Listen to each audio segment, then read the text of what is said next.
Let me tell you something. Nothing in this world happens by accident. You don't just stumble into success. You don't just wake up one day and find yourself exactly where you wanted to be without having made the decision to get there first.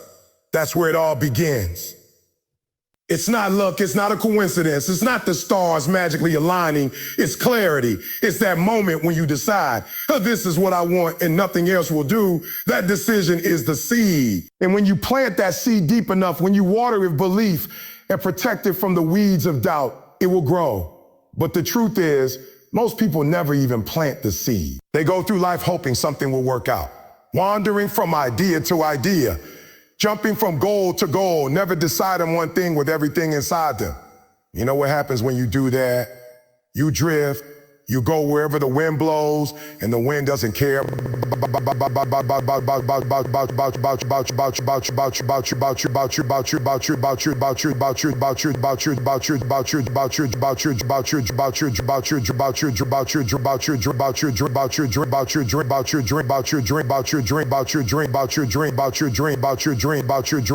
about your dream, about your dream, about your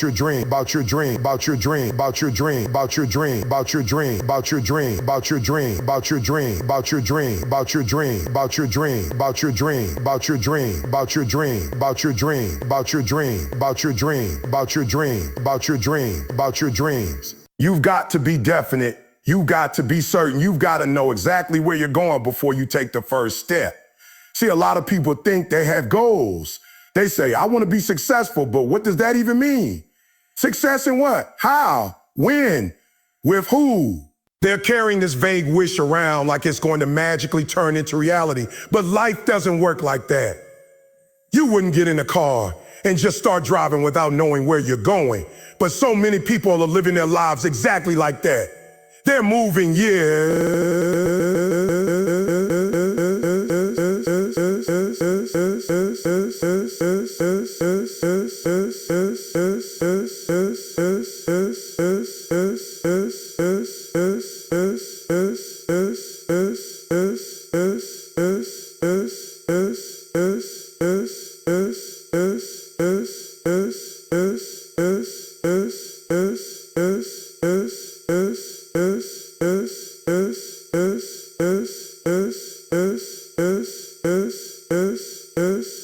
They're busy, yes, but movement without direction is just running in circles.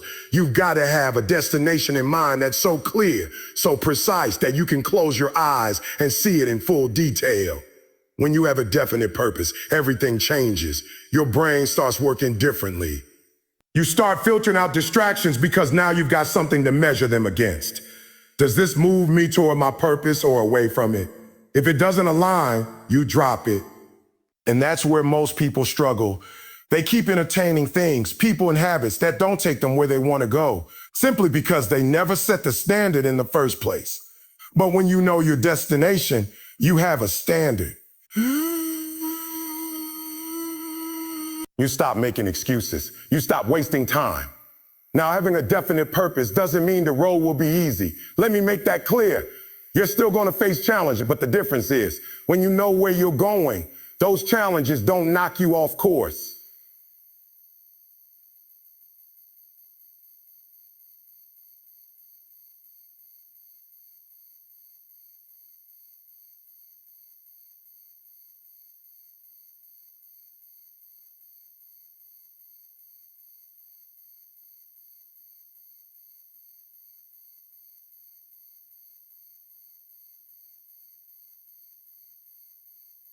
Think about a ship out at sea, without a compass, without a destination. A strong wave or a sudden storm can take that ship anywhere.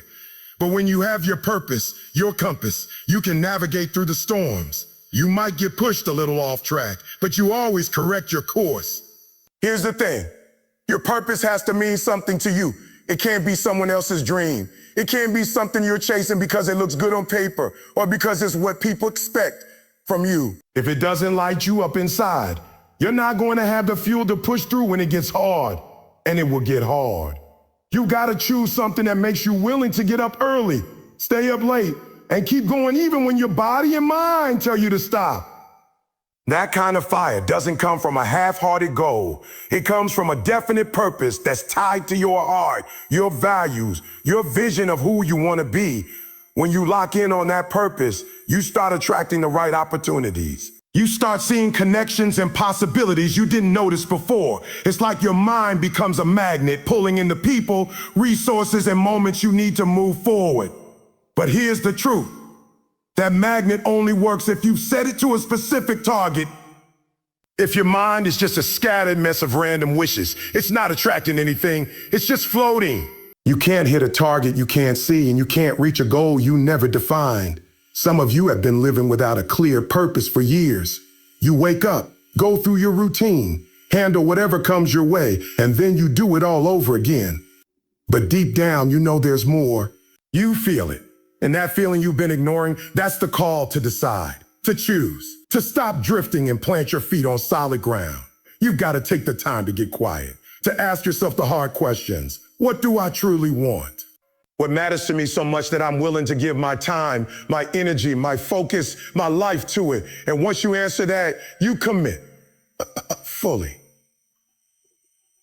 Don't just write it down on a piece of paper and forget about it. Carry it with you. Think about it every day. Let it guide your decisions. Let it shape your habits. Let it be the reason you say yes to some things and a no to others. That's how you align your life with your purpose, by making choices that reflect it, not just once in a while, but consistently. And listen, this isn't about being perfect. You're gonna make mistakes. You're going to have days where you slip. But if your purpose is strong enough, you'll always come back. That's the beauty of having a definite aim. It gives you something to return to, a foundation you can stand on no matter how rough things get. Without that, every little setback feels like the end to its possibility. But with it, every setback is just a lesson, just another step forward. I've seen too many people live half a life because they were afraid to choose, afraid to commit to one thing because they didn't want to close the door on the possibilities. But let me tell you, if you try to chase everything, you'll end up with nothing. Power comes from focus, energy comes from clarity, and results come from direction.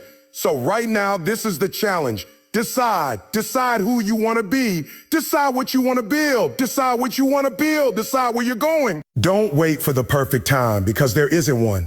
Don't wait for someone to give you permission because no one is coming. You set the target, you choose the path. And once you do, you hold that course like your life depends on it. Because it does. Because the moment you become definite about your purpose, that's the moment you stop drifting and start living. Your mind is the most powerful tool you will ever have. But here's the problem. Most people never take control of it.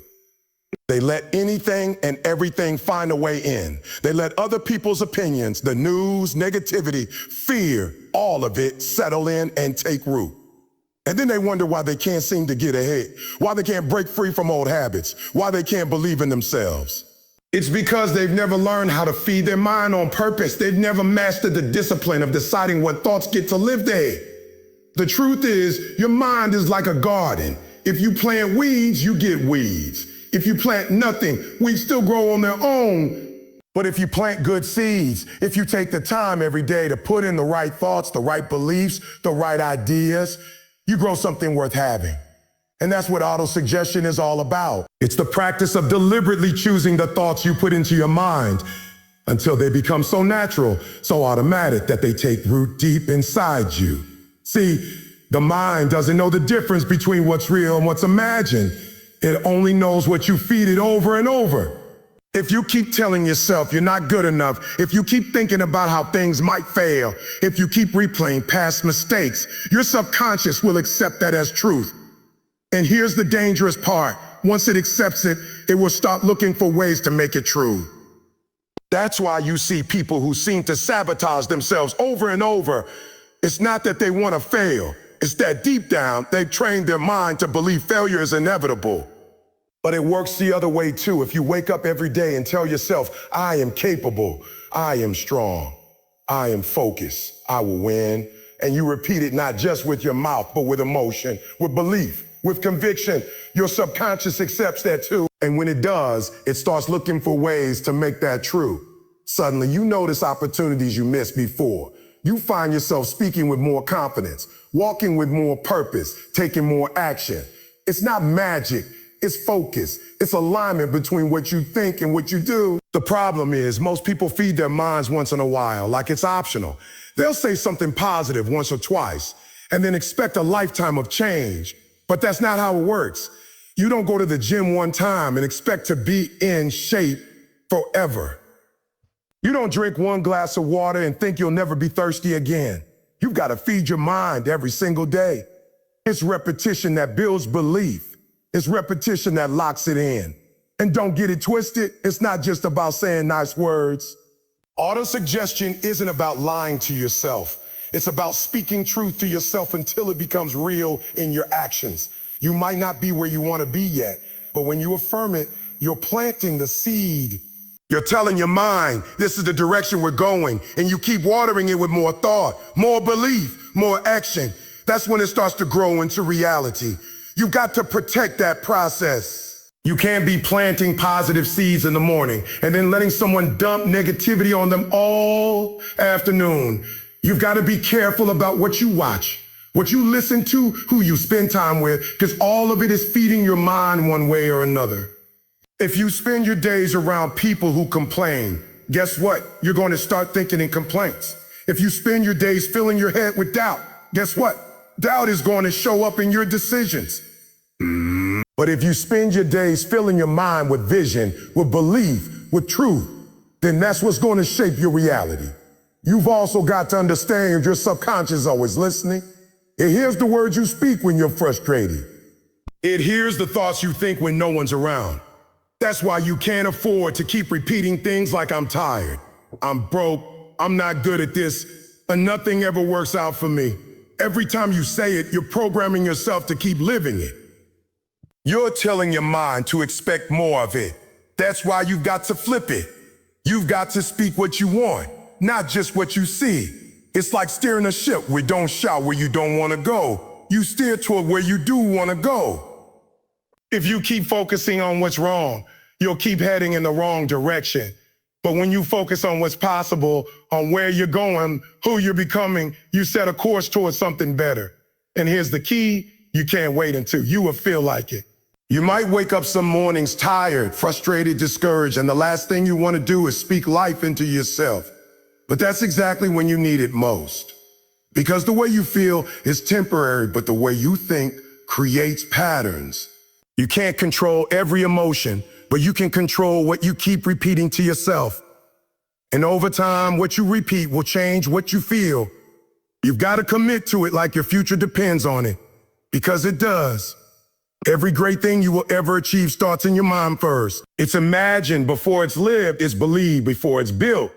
And if you let your thoughts wander wherever they want, you'll drift into whatever life hands you. But if you take control, if you decide, this is what I'm going to believe, this is what I'm going to speak, this is what I'm going to focus on, then you start building your life on purpose. Some of you have been waiting for external change to fix your internal world, but it works the other way. You fix your mind first, and then the rest follows. You decide to believe before you see the result. You affirm the victory before you've crossed the finish line. And you keep doing it every single day until it becomes second nature. This is not about pretending life is perfect. It's about refusing to let your thoughts be dictated by what's wrong. It's about choosing to fill your mind with the truth of what you're capable of until it becomes the lens through which you see everything. And I promise you, the day you take this seriously, the day you decide that nothing negative gets to live rent-free in your head, the day you commit to feeding your mind with nothing but what moves you forward, that's the day your life starts to shift. Because the moment you master your mind, you master your future. Everybody wants the victory, but not everybody wants the fight that comes before. We love the idea of success, but we hate the process that shapes us into the kind of person who can handle that success. And the truth is, every single one of us is going to face moments that knock the wind out of us. You're going to lose. You're going to get rejected. You're going to try something and fall flat on your face.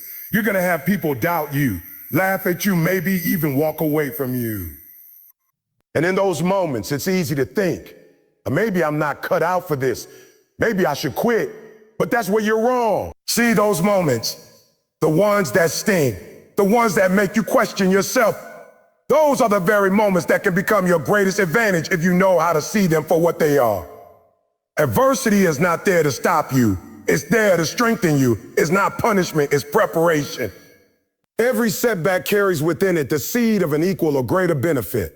But most people never find it because they're too busy complaining, too busy feeling sorry for themselves, too busy wishing things were easier instead of getting better. Think about it.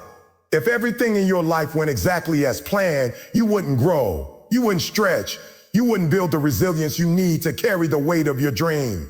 Every great story, every champion, every leader you admire, they didn't get there by coasting through life without resistance. They got there by facing situations that would have broken the average person, and instead of letting those moments defeat them, they used them as fuel. The problem is most people see difficulty as a sign to turn back. The moment it gets uncomfortable, they retreat. But what they don't realize is that adversity is the gate you have to walk through to reach the next level. You can't skip it. You can't buy your way around it. You can't pray it away. The only way is through. And when you go through it, when you endure and keep moving, you come out on the other side not just with the victory, but with the strength, wisdom, and confidence that you can handle whatever comes next. Here's the thing. Adversity has a way of revealing who you really are. Anybody can smile when things are good. Anybody can stay motivated when the sun's shining and the path is clear. But when the storm hits, when the lights go out, when the plan falls apart, that's when your true character shows. And if you quit every time life gets hard, you're training yourself to be fragile. But if you stand up, even when your legs are shaking, you're training yourself to be unbreakable. I know it hurts when you give your all to something and it still doesn't work out the way you planned. I know it's frustrating when you've been working for months, maybe years, and you still feel like you're in the same place. But you gotta stop looking at those moments as proof that you're not good enough. Instead, start asking, what is this teaching me? How is this preparing me? How is this preparing me? What can I take from this that will make me stronger? Because the lesson you learn in the struggle will serve you far more than the win ever could. Sometimes the benefit of adversity isn't obvious right away. You might not see it for months, maybe even years. But one day you'll be in a situation where that past challenge prepared you perfectly. You'll realize that if you hadn't gone through that storm, you wouldn't have the wisdom or the toughness to handle what's in front of you now. That's why you can't despise the process. The process is making you into someone who can hold the blessing without dropping it. And don't get it twisted. Just because something is hard doesn't mean it's wrong. Too many people mistake discomfort for a sign they're off track. But more often than not, discomfort is a sign you're growing. It's a sign you're stretching beyond the old version of yourself. If it feels easy all the time, it probably means you're staying in the same place. You've got to learn to embrace the challenge instead of running from it. That doesn't mean you have to love the pain. It means you value what it's producing. Like an athlete in training, you might hate the workout in the moment, but you love the strength it gives you later. The same principle applies to life. The adversity is your training ground. It's breaking down the weak parts of you so it can build up the strong ones. And you can't just endure it passively. You've got to attack it with the mindset that says, this is not the end of me. This is the beginning of something better. Because if you let adversity put you in survival mode, you'll just try to outlast it waiting for it to pass. But if you step into it with the right attitude, you can come out of it with more than you had when you went in.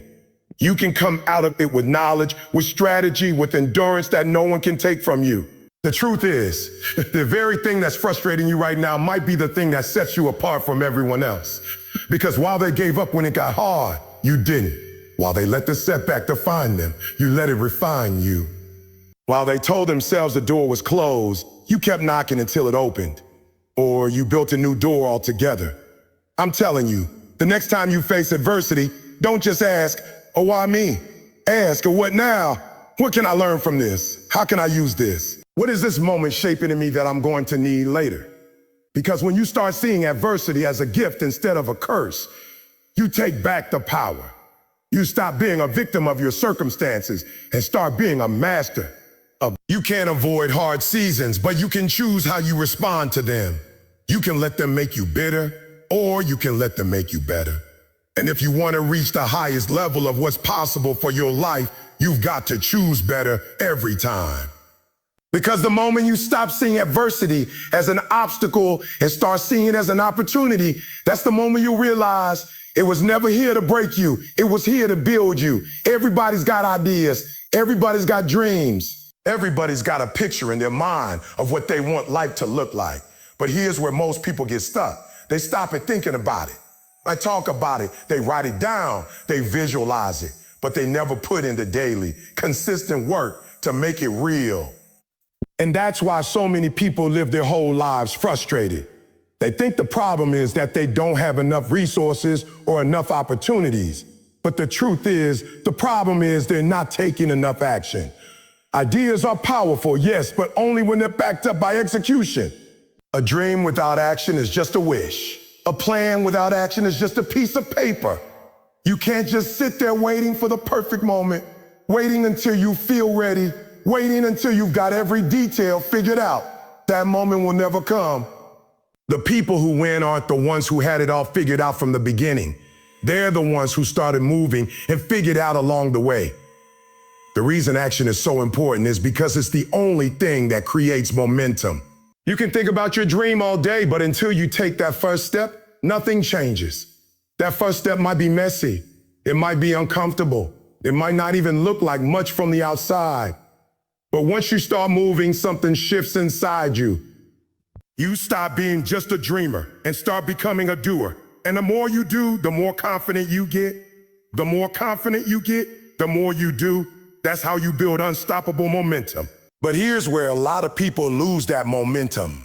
They treat action like an occasional thing instead of a daily habit. They work hard for a week, then take 2 weeks off.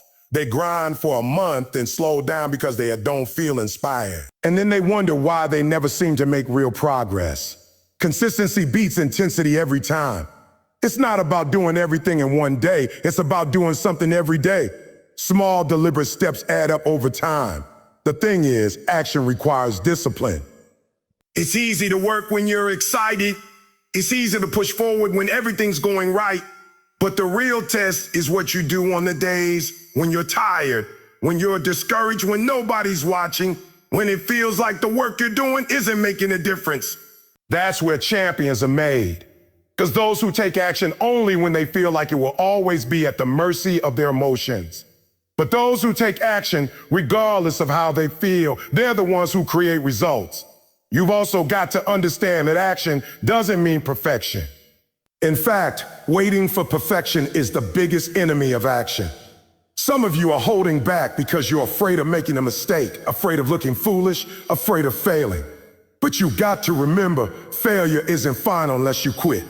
Every single person who's ever achieved something great failed their way there. They tried, they adjusted, they tried again. They learn by doing, not by waiting, not by waiting. And when you take action, you separate yourself from the majority. Because most people will talk about what they're gonna do for years without ever doing it. They'll tell you about the book they're gonna write, the business they're going to start, the shape they're going to get in. But 5 years later, they're still talking. Meanwhile, the person who just got started, who took one step every day, is already living the thing the others are still only imagining. The beauty of action is that it compounds. What feels small today will feel massive 6 months from now. That call you make, that workout you do, that page you write, that habit you start. It might not seem like much in the moment, but stack it up day after day, and you'll look back one day and realize you've built something incredible. The danger is in underestimating the power of those small actions and overestimating the need for big, dramatic moves. And here's the truth. You will never feel ready for most of the actions that will change your life. There will always be fear. There will always be doubt. But the only way to kill that fear is to move anyway. Action has a way of silencing fear because it shifts your focus from what if it goes wrong to what's my next step. The more you move, the less space you give fear to grow. Sometimes you'll take action and it won't work out the way you plan. That's okay. You don't stop. You adjust. You try again. The people who succeed aren't the ones who get it right every time. They're the ones who refuse to stop taking steps forward. They know that the only real failure is quitting. And let me tell you something, there's a freedom in action. Because once you start doing, you realize you're not as stuck as you thought you were. You're not as far away from your goal as it seemed in your head. The biggest weight you'll ever carry is the weight of inaction, of knowing you could be further along if you just started sooner. Every day you wait is another day you have to carry that weight. But every day you act is another day you're lighter, another day closer to where you want to be. So don't let another day pass with you sitting on the sidelines. Don't wait for the perfect moment. It doesn't exist. Don't wait until you're not scared. You might be waiting forever. Move now. Start small if you have to. Do something every single day that moves you closer to your goal, even if it's uncomfortable, even if it's inconvenient, even if it's hard. Because the moment you make action a habit instead of a choice, that's the moment your dream stops being something you hope for and starts being something you love.